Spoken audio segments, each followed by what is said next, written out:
The screech of rubber against wet asphalt cut through the midnight air. Chisholm stumbled backward, her hand pressed against her chest where her heart hammered like a trapped bird. The black sedan had stopped inches from her knees. The driver's door flew open. A man stepped out, tall and angular in a dark suit that caught the streetlight. His face was all sharp lines and controlled fury.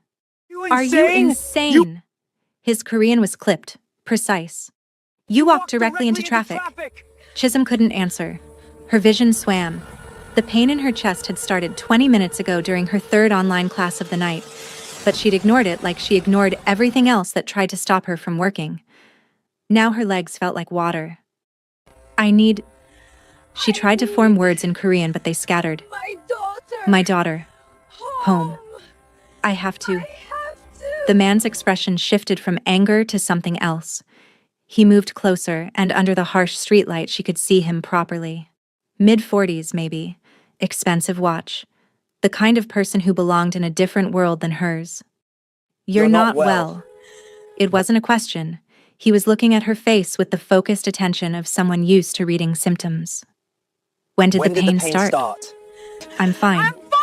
The lie felt heavy on her tongue. Just tired. Working. I work nights. You work nights looking like you're about to collapse?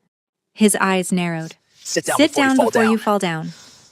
Chisholm wanted to argue, but her knees buckled. The man caught her elbow, surprisingly gentle for someone who'd been shouting seconds ago. He guided her to the curb. Stay here. He pulled out his phone. I'm calling an ambulance. No. The word came out sharper than she intended. Please, no ambulance. I can't afford it. My daughter is home alone. She's only 8. I just need to get home. The man paused, phone in hand. Something in his face changed when she mentioned Nkem. Your daughter is alone? At this hour? She's sleeping. Safe. I only do online classes after she sleeps. I'll be fine. I just need... Another wave of pain cut through her words.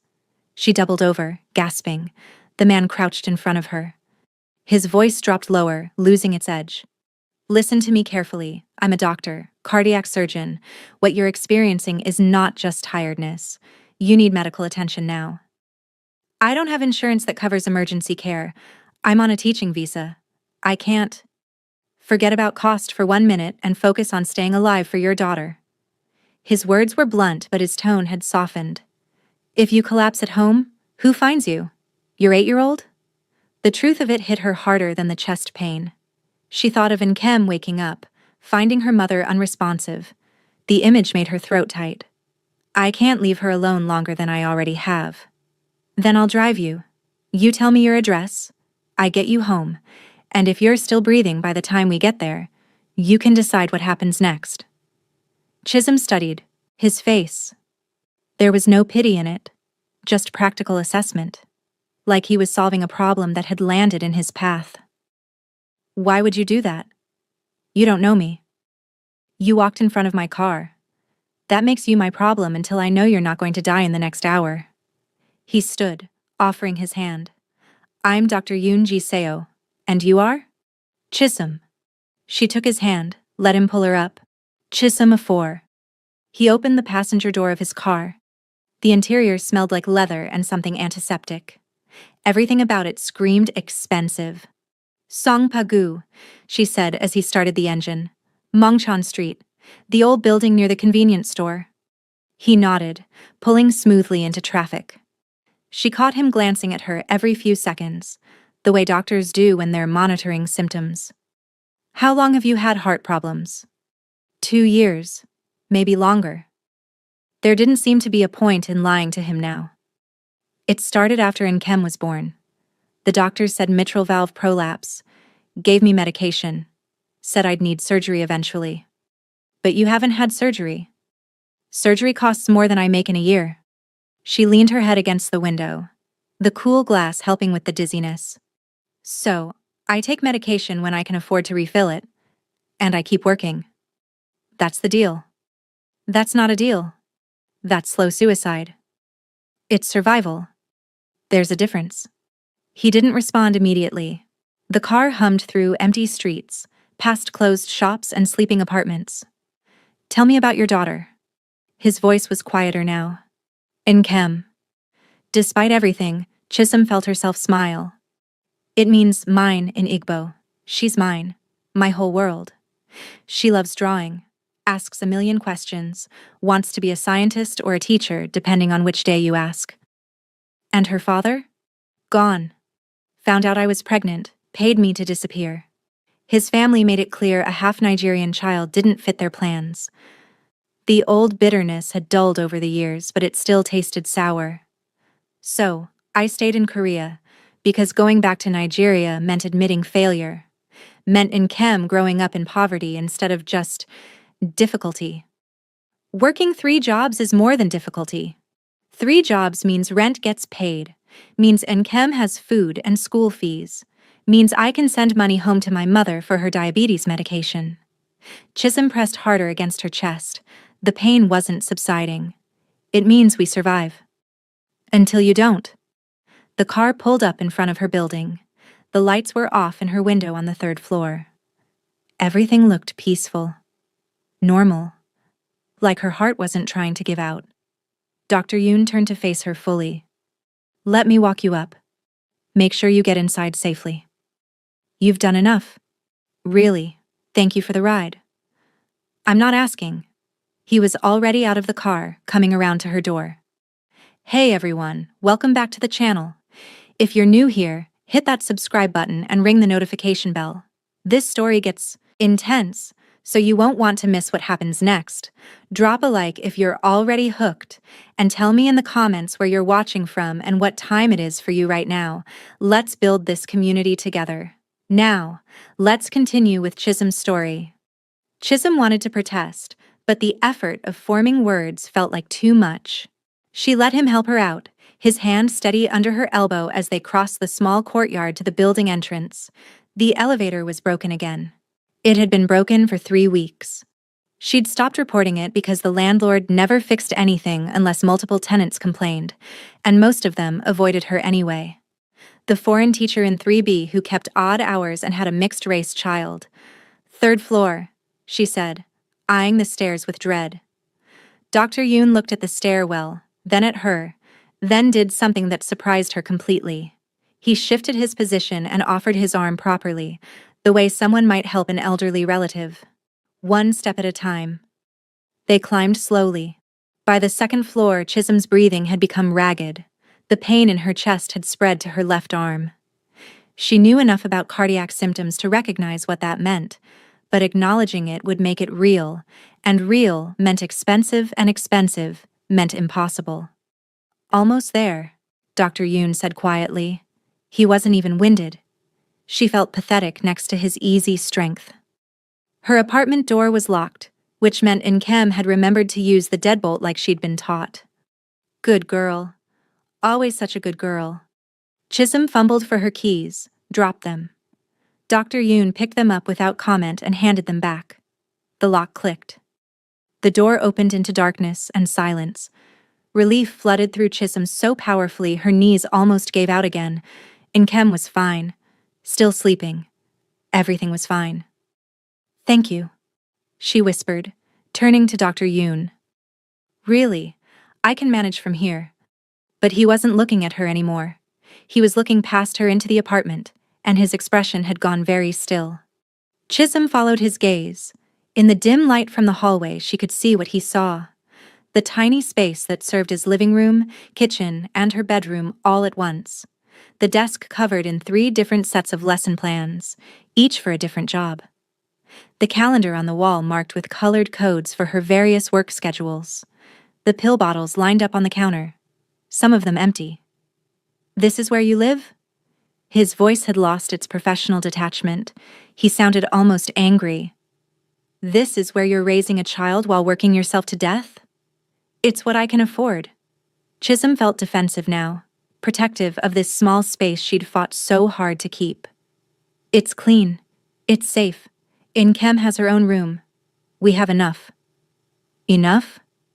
He stepped inside without invitation, looking around with increasing tension in his shoulders. Where do you sleep? The couch folds out. And you're Daughter's room? Through there. Chisholm pointed to the only other door, barely wide enough to fit a single bed and small desk. Dr. Yoon moved to the kitchen area, picked up one of the pill bottles. His jaw tightened when he saw the dates. This prescription is from 4 months ago. It should have been refilled twice by now. I refill it when I can. You refill it when you can. He set the bottle down with controlled precision. You're rationing cardiac medication. While working 3 jobs? While raising a child alone. Do you understand how insane that is? I understand. I do what I have to do. Chisholm's voice rose slightly. She was too tired and in too much pain for this conversation. You don't get to judge my choices. You don't know what it's like. You're right. I don't. He turned to face her fully. I don't know what it's like to be an immigrant working illegal hours on a visa that probably restricts your employment. I don't know what it's like to be a single mother in a country that barely acknowledges biracial children exist. But I do know what a cardiac event looks like, and I know you're about to have one if you don't get help. Then tell me what to do. Chisholm heard the desperation in her own voice and hated it. Tell me how to afford surgery that costs more than I'll make in 2 years. Tell me how to take time off work when I have 3 different employers who'll replace me in a day. Tell me how to risk my visa status by admitting I'm working more hours than I'm allowed.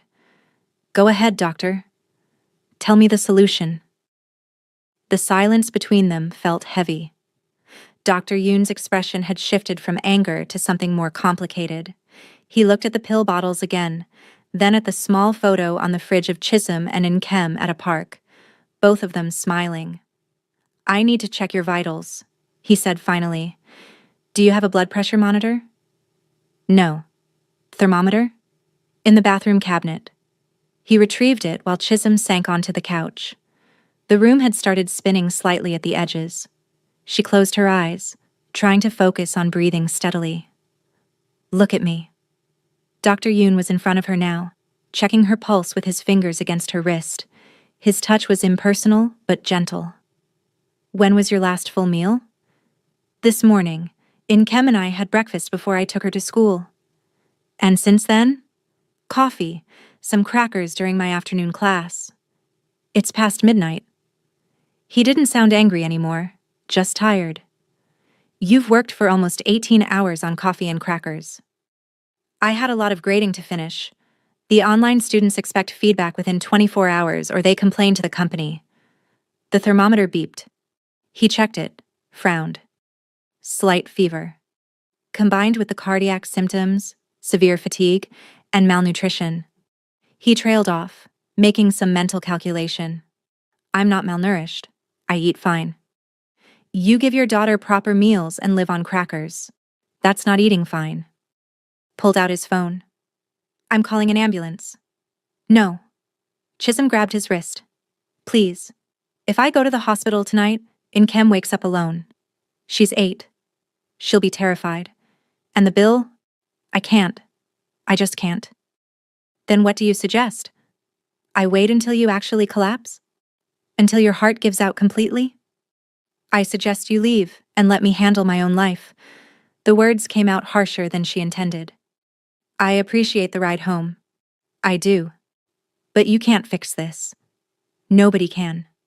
This is just how things are. Dr. Yoon stared at her for a long moment. Then he did something unexpected. He sat down on the couch beside her, phone still in his hand, but not dialing. Tell me about your name. Chisholm. What does it mean? The question caught her off guard. Why? Because I'm trying to understand who I'm talking to. Not just the struggling immigrant or the overworked mother. You. Chisholm of 4. What does your name mean? She hesitated, then answered. It means God goes with me. My mother named me that because I was born during a difficult time for our family. She wanted me to remember I wasn't alone. But you feel alone now? It wasn't a question. Chisholm felt something crack inside her chest that had nothing to do with her failing heart. Yes, she whispered. Every single day I feel alone. The admission hung in the air between them. Dr. Yoon didn't try to fill the silence with empty reassurances. He just nodded slowly, like he understood something about loneliness himself. "My emergency line," he said after a moment. "The number you called tonight, or tried to call. It's not a regular hospital line. It's specifically for overseas Korean nationals who need urgent cardiac consultation. I set it up 3 years ago after a colleague's sister died in Singapore because she couldn't navigate the local healthcare system fast enough." "I'm not Korean?" "No, but your daughter is half Korean, and the number somehow ended up on your fridge." "How?" Chisholm tried to remember. "There was a health fair at Nkem's school last year. Free checkups for families. One of the doctors gave me a card, said to call if I ever had emergency heart problems. I must have written the number down wrong or it got smudged. I don't know." "You wrote it down because you knew you were sick and might need it." "I wrote it down because I'm a mother and mothers plan for worst-case scenarios." She looked toward Nkem's closed door. "If something happened to me, I needed her to know who to call. I taught her that number. Made her memorize it. Told her if mommy ever couldn't wake up, she should call that number and say it's an emergency." Dr. Yoon's face went very still. "You taught your 8-year-old daughter how to handle your potential cardiac arrest. What else was I supposed to do? Hope for the best?" Chisholm felt tears pushing at the back of her eyes but refused to let them fall. "I don't have the luxury of hope. I have reality. And reality is, I might die. So my daughter needs to know what to do when it happens." "Mommy?" The small voice came from the doorway to Nkem's room. They both turned. Nkem stood there in her pink pajamas, her hair in the braids Chisholm had done that morning, clutching her stuffed elephant. "Ni-em," Chisholm said, forcing brightness into her voice. "What are you doing awake?" "I heard voices." Nkem's eyes moved to Dr. Yoon, curious but not afraid. "Who's that?" "This is Dr. Yoon. He gave mommy a ride home because it was late." Nkem walked closer, studying Dr. Yoon with the frank assessment only children can manage. "Are you a real doctor?" "Mommy says she needs a doctor, but we can't afford one." "Nkem." Chisholm felt her face heat with embarrassment. But Dr. Yoon smiled, the first genuine smile Chisholm had seen from him. "Yes, I'm a real doctor. I fix hearts." "Mommy's heart is broken," Nkem said matter-of-factly. "Not sad broken. Actually broken. She takes medicine for it, but sometimes she doesn't have the medicine, and then she looks really tired." "I see." Dr. Yoon's voice had gone gentle. "That must be scary for you." Nkem shrugged, but Chisholm could see the tension in her small shoulders. "Mommy works really hard so I can go to school and eat good food. She says she's fine." "Your mommy is very strong," Dr. Yoon said. "But even strong people need help sometimes." "Can you help her?" The question was direct, hopeful. "Can you fix her heart?" Dr. Yoon looked at Chisholm, then back at Nkem. "I'd like to try, if your mommy will let me." "Nkem, go back to bed." Chisholm's voice came out sharper than intended. "It's late." "But mommy, bed. Now. Please." Nkem's face fell, but she obeyed, shuffling back to her room. The door closed with a soft click. Chisholm waited until she heard the bed creak before speaking. "You shouldn't have said that to her. Given her false hope." "It's not false." Dr. Yoon leaned forward, elbows on his knees. "I meant what I said. I can help you." "With what money? What insurance? What magical solution are you going to pull out that I haven't already thought of?" "I run a research program. Minimally invasive valve repair. We need participants who meet specific criteria." He spoke quickly now, like he was thinking through it as he went. "You'd qualify. The surgery would be covered completely as part of the research protocol." Chisholm felt something dangerous flutter in her chest. Hope. She tried to squash it. "Why would you do that? You don't know me. You met me an hour ago because I almost got hit by your car. Because your daughter just asked me if I could fix your heart, and I can." He stood up, started pacing the small space. "Because you're exactly the kind of case we need for the study. Working age, otherwise healthy, specific valve issue, no other complications. Because leaving you to die slowly while rationing medication is unconscionable." And if I say no, then I leave my card, and when you eventually collapse, maybe someone calls me in time and maybe they don't. He pulled a business card from his wallet, set it on the counter. But I think you're smarter than that. I think you love your daughter enough to stay alive for her. That's manipulative. That's true. He moved toward the door. I need to go. I have early surgery in 5 hours. But I want you to think about what I said. Really think about it. Why do you care? The question burst out of Chisholm before she could stop it. People walk past struggling immigrants every day. Why do you care what happens to me? Dr. Yoon paused with his hand on the doorknob. When he turned back, his expression was complicated, layers of things she couldn't quite read. 10 years ago, I trained in Boston. Best cardiac program in the world. I was top of my class, published in major journals, had hospitals competing for me. His voice had gone quiet. But patients would request other surgeons, white surgeons. They'd see my name and assume I wasn't qualified. One woman asked the nurse if there was a real American doctor available instead of the foreign one.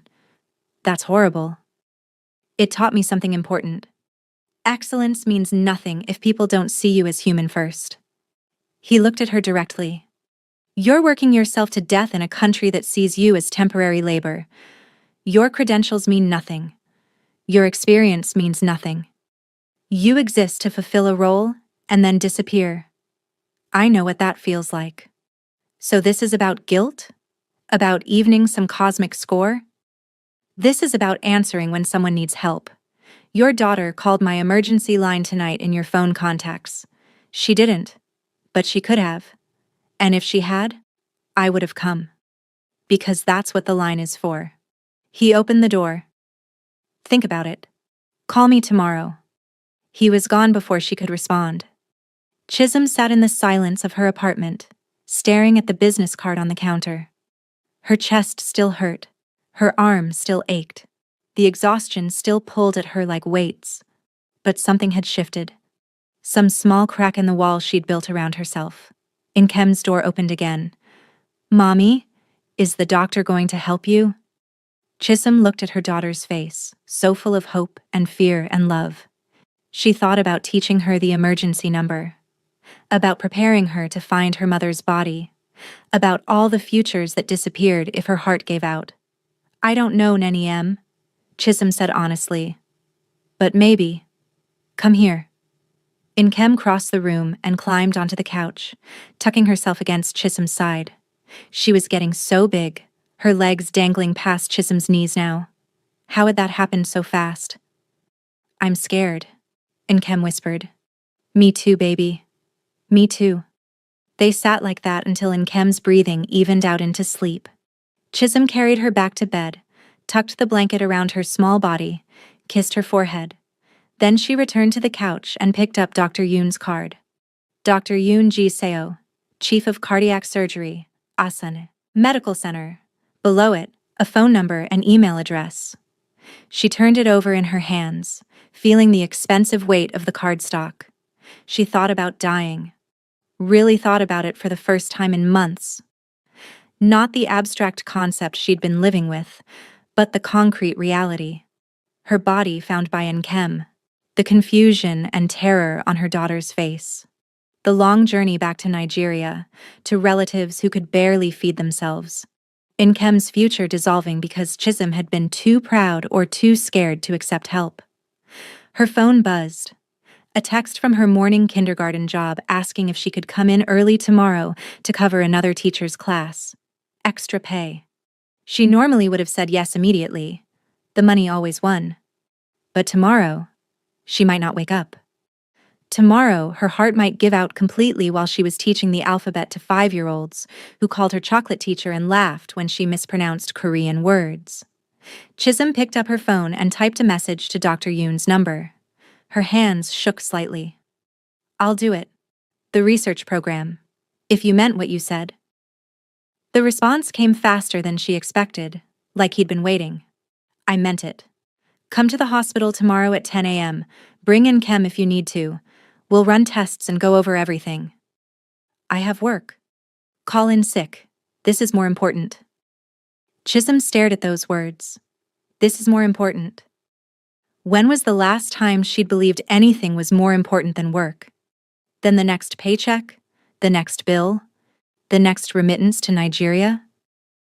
Okay, she typed back. Tomorrow at 10.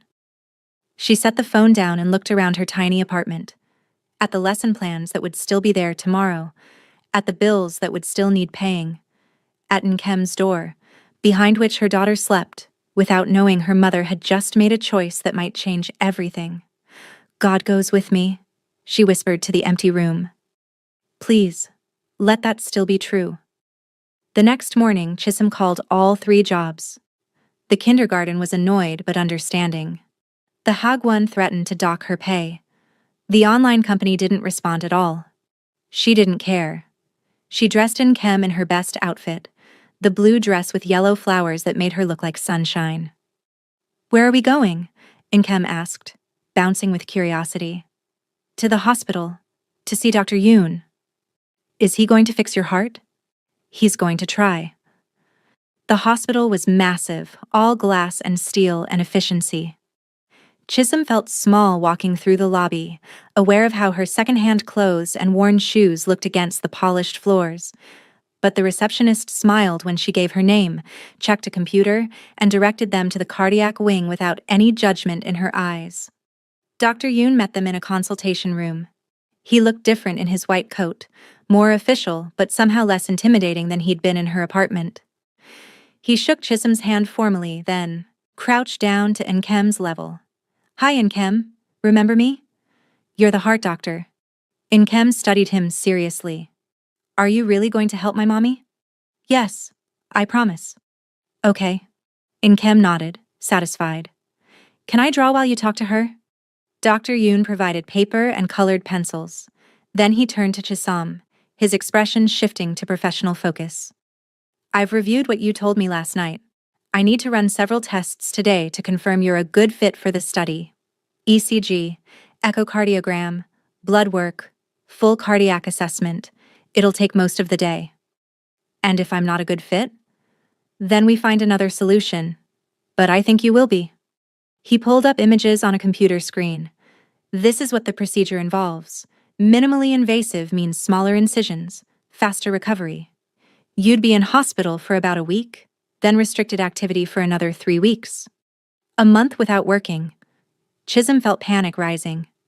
I can't afford that. The research protocol covers your medical expenses and provides a stipend for lost wages during recovery. Not full salary, but enough to keep you stable.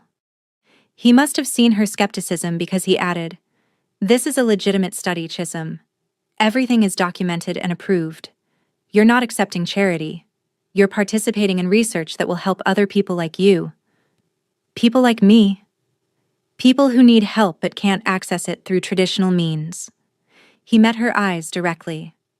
I meant what I said last night. About knowing what it feels like to be seen as less than human. I built this program specifically for patients who fall through the gaps.